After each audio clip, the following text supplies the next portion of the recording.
Hi everybody, this is Rob Dawalt, and I'm going to be your instructor in your juvenile justice class.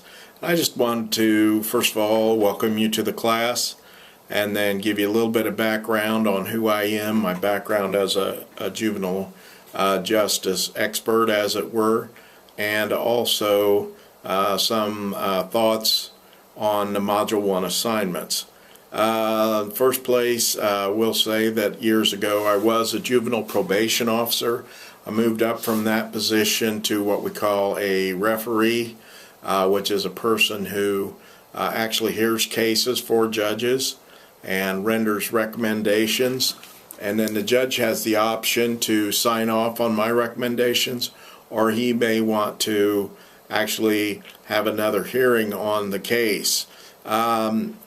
That usually didn't happen to me, but generally speaking, the judge just adopted my decision. So we actually had full-blown trials in my courtroom, and then, as I said, I would render recommendations. It was a very worthwhile job, but there were problems at times. It was not easy.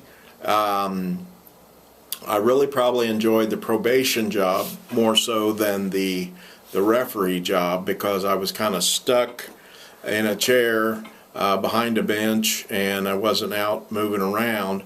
Whereas in my juvenile probation job, I had the opportunity to go around and talk to students that were in trouble and meet their parents and go into their neighborhoods and things like that.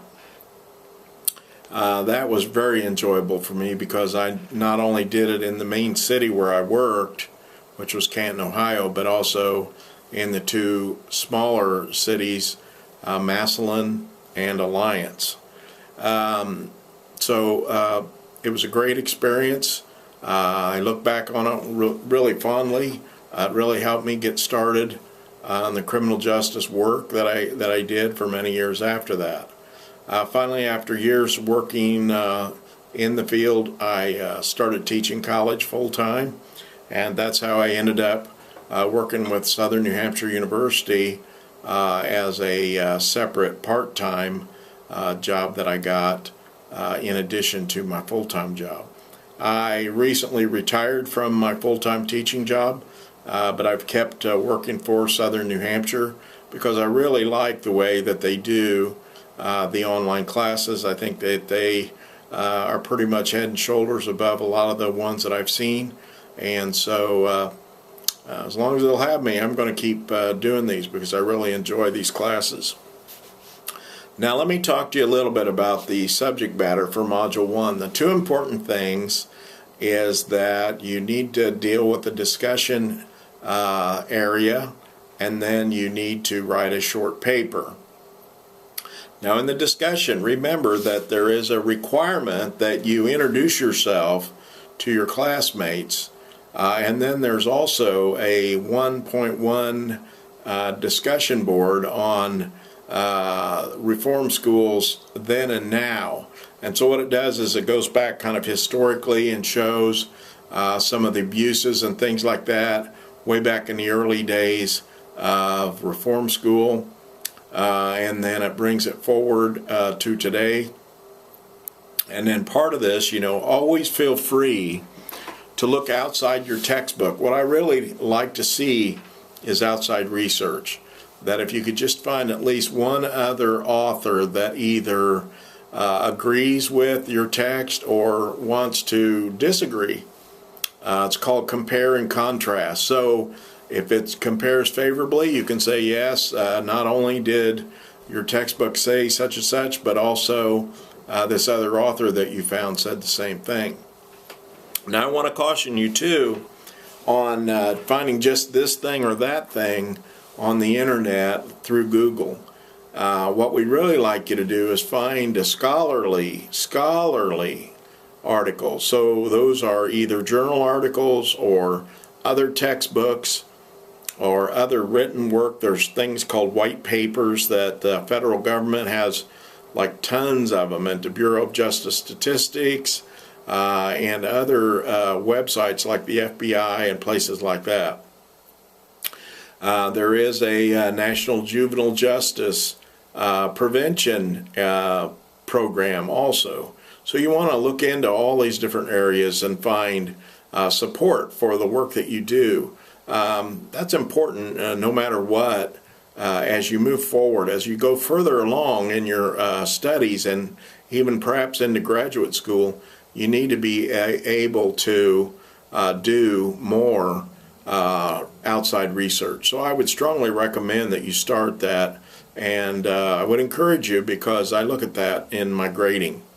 Now, another thing real quick is there are some of you, always a few, maybe half a dozen or so, that want to go on to law school.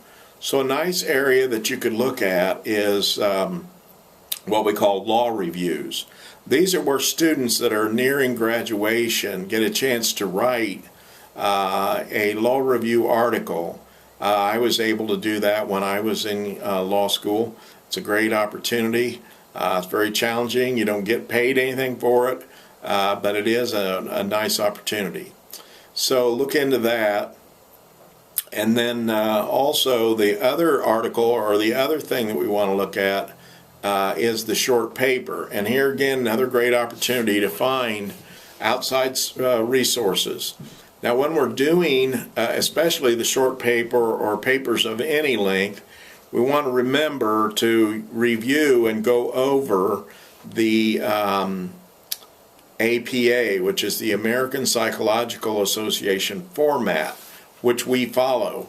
Most of the social sciences follow the APA. In fact, now that I think about it, probably all of them do. Some of you may be used to the MLA, which is actually used for philosophy and English and history. But there are differences, and they're very important. For instance, in the in-text citation to a source, very different between APA and MLA.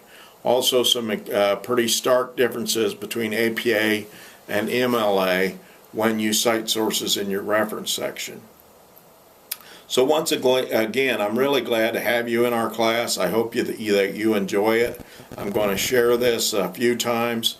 I'll email you a copy, and then I will also include it in my discussion board post. So in your short paper, as we wind things up, this is about juvenile court versus adult court. So you want to try to find some differences. I found that things were somewhat more informal, but all the main rights, like the due process rights, right to remain silent, things like that, are protected in both juvenile and adult court. But there are some very specific rights that you have in adult court that you do not have in juvenile court. I'm not going to tip my hand to you, but there's at least two that you could look up and include in your short paper, which would give you extra points if you can find those two things that are different in adult court than in juvenile court. Well, hey, once again, it's been a pleasure sharing this with you. I hope that you gained something out of this, and I'll be back in touch with another one of these videos soon. Thanks a lot.